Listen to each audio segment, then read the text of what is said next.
బాటసారుల దాహార్తిని తీర్చేందుకు బ్రాహ్మణ సేవా సంఘం ఆధ్వర్యంలో చలవేంద్రాన్ని నిర్వహిస్తున్నట్లు బ్రాహ్మణ సేవా సంఘం ప్రెసిడెంట్ చింతలపూడి చిట్టి సత్యరాజు తెలిపారు. Kakinada GPT road Deccan school వద్ద బ్రాహ్మణ సేవా సంఘం ఆధ్వర్యంలో ఏర్పాటు చేసిన మజ్జిగ చలవేంద్రం ప్రారంభోత్సవ కార్యక్రమం ఘనంగా జరిగింది.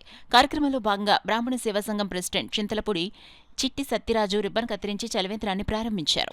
ఈ సందర్భంగా సత్యబాబు మాట్లాడుతూ వేసవికాలంలో బాటసార్ల దాహార్తిని తీర్చేందుకు మజ్జిగ మంచినీరులు పంపిణీ చేయడం జరుగుతుందని చెప్పారు.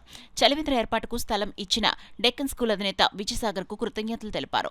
ఈ కార్యక్రమంలో బ్రాహ్మణ సేవా సంఘం సెక్రటరీ చావలి వెంకటరామనాథం, కోశాధికారి బాలతపు రామకృష్ణ, పద్మనాభస్వామి, శ్రీనివాస్, నాగమహాశయ, బమిడి శివమూర్తి, కందాల రవి తదితరులు పాల్గొన్నారు. మా సంఘం గతంలో రామారావుపేటలో ఈ మంచినీటి చలివేంద్రాన్ని చేసింది. రోజు మజ్జిగ, మంచినీరు వితరణ చేయడం అడుగుతుంది. దాహం, ఆకలి అనేది ఒక కులానికి కానీ ఒక మతానికి కానీ కాదు, అందరి వర్గాలకి, అన్ని రకాల వాళ్ళకి కూడా దాహం ఇస్తుంది, ఆకలి ఇస్తుంది.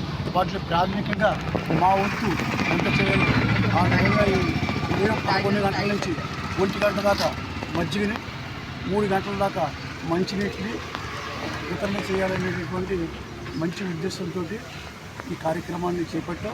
ఈ కార్యక్రమానికి మాకు ఈ సంస్థ దక్కన్ స్కూల్ సంస్థ యాజమాన్యమైనటువంటి విజయసాగర్ గారు చాలా విధంగా తోడ్పడ్డారు.